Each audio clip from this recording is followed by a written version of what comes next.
सभी का स्वागत है। आज हम एक ऐसे टॉपिक पर बात करने जा रहे हैं जो आपके करियर की शुरुआत के लिए बेहद जरूरी है। सच कहूं तो ये वो जानकारी है जो काश किसी ने हमें हमारे पहले जॉब के समय दी होती। तो चलिए इस जरूरी मुद्दे को समझते हैं।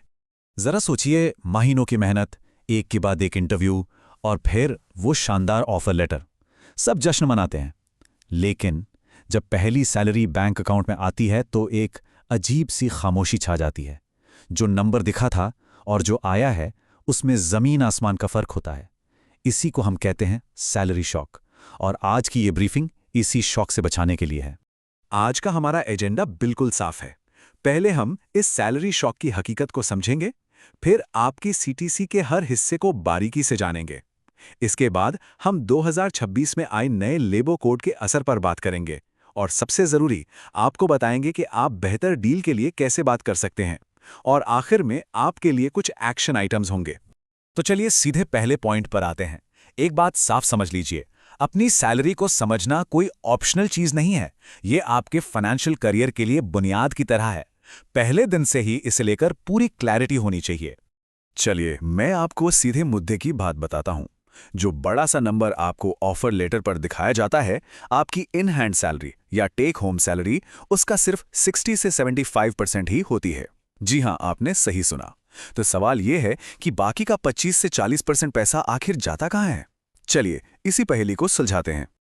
और इसी के साथ हम आते हैं अपने दूसरे सेक्शन पर, आपके सीटीसी को डीकोड करना। अब हम उस बड़े आकर्षक नंबर के पीछे की सच्चाई को एक एक करके समझेंगे। तो ये सीटीसी या कॉस्ट टू कंपनी आखिर है क्या?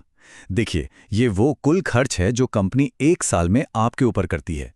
इसमें सिर्फ सैलरी नहीं होती, बल्कि आपका हेल्थ इंश्योरेंस, आपके प्रोविडेंट फंड में कंपनी का हिस्सा और ग्रेच्युटी जैसे कई दूसरे खर्चे भी शामिल होते हैं। इसे अपनी टेक होम सैलरी समझने की गलती कभी मत कीजिएगा। इसे समझने का सबसे अच्छा तरीका है एक रेस्टोरेंट का बिल। सोचिए, आपने मेनू में एक डिश देखी जिसकी कीमत है 500 रुपीज, पर जब बिल आता है तो वो 500 से ज्यादा होता है ना? उसमें जीएसटी जुड़ा होता है, सर्विस चार्ज जुड़ा होता है। तो सीटीसी उस बिल के टोटल अमाउंट जैसा है, और आपकी सैलरी उस डिश की मेन्यू प्राइस जैसी। अब जरा इस टेबल को ध्यान से देखिए। ये 10 लाख रुपए के सीटीसी का एक सीधा साधा हिसाब है। आप साफ देख सकते हैं, सीटीसी है 10 लाख, ग्रॉस सैलरी है करीब 7.5 से 8.5 लाख, और जो पैसा असल में बैंक में आता है यानी टेक होम सैलरी, वो घटकर सिर्फ 5.8 से 6.3 लाख रह जाता है। ये फर्क बहुत बड़ा है और इसी को समझना जरूरी है। तो पैसा गया कहां? ये डोनट चार्ट इसका जवाब देता है। एक बड़ा हिस्सा, लगभग 40 से 50%, आपका बेसिक सैलरी या मूल वेतन होता है। फिर एचआरए जैसे भत्ते होते हैं, आपके पीएफ अकाउंट में कंपनी का योगदान, ग्रेच्युटी, और हां, एक हिस्सा वेरिएबल पे का भी होता है जो आपके परफॉर्मेंस पर निर्भर करता है, यानी इसकी कोई गारंटी नहीं होती।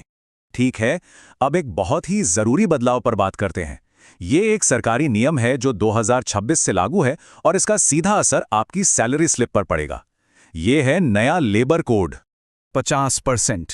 इस नंबर को अच्छी तरह से याद कर लीजिए। इस साल से आपकी सैलरी के स्ट्रक्चर में इस नंबर का बहुत बड़ा रोल होने वाला है। पर इसका मतलब क्या है? इसका मतलब ये है, नए नियमों के मुताबिक अब हर कंपनी के लिए ये अनिवार्य है कि आपकी ग्रॉस सैलरी का कम से कम 50% हिस्सा आपकी बेसिक सैलरी हो। पहले कंपनियां इस हिस्से को कम रखकर भत्ते ज्यादा दिखाती थीं, पर अब ऐसा नहीं हो सकता। तो इस नियम का आप पर क्या असर पड़ेगा? देखिए, इसके फायदे भी हैं और एक छोटा सा तात्कालिक नुकसान भी। फायदा यह है कि आपका पीएफ कंट्रीब्यूशन बढ़ जाएगा, क्योंकि वो बेसिक सैलरी पर कटता है। आपकी ग्रेजुइटी भी ज्यादा बनेगी। ये दोनों आपके भविष्य के लिए बहुत अच्छे हैं। लेकिन इसका एक नतीजा ये भी है कि आपकी मंथली इन हैंड सैलरी शायद थोड़ी कम हो जाए, क्योंकि ज्यादा पैसा अब आपकी लॉन्ग टर्म सेविंग्स में जाएगा। ये सब सुनकर शायद आपको लगे कि अब तो सब कुछ फिक्स हो गया है, लेकिन ऐसा नहीं है।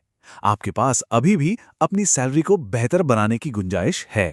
तो चलिए अब बात करते हैं उन 3 तरीकों की जिनसे आप एक नए कर्मचारी होते हुए भी बेहतर शर्तों के लिए नेगोशिएट कर सकते हैं। यहां 3 जरूरी रणनीतियां हैं। पहली, सिर्फ सीटीसी के बड़े नंबर पर मत अटकिए। सैलरी का पूरा ब्रेकअप मांगिए और फिक्स कंपोनेंट्स पर ध्यान दीजिए। दूसरी, अपनी बात डेटा के साथ रखिए। रिसर्च करिए कि आपकी प्रोफाइल के लिए इंडस्ट्री स्टैंडर्ड क्या है, फिर बात कीजिए। और तीसरी, अगर आपके पास कोई स्पेशल स्किल है जैसे AI, मशीन लर्निंग या डेटा साइंस, तो उसका फायदा उठाइए। ऐसी स्किल्स आपको 20 से 30% तक का प्रीमियम दिला सकती हैं। और हाँ, ये सिर्फ AI की बात नहीं है, कोई भी इन डिमांड स्किल आपको ये बढ़त दे सकती है।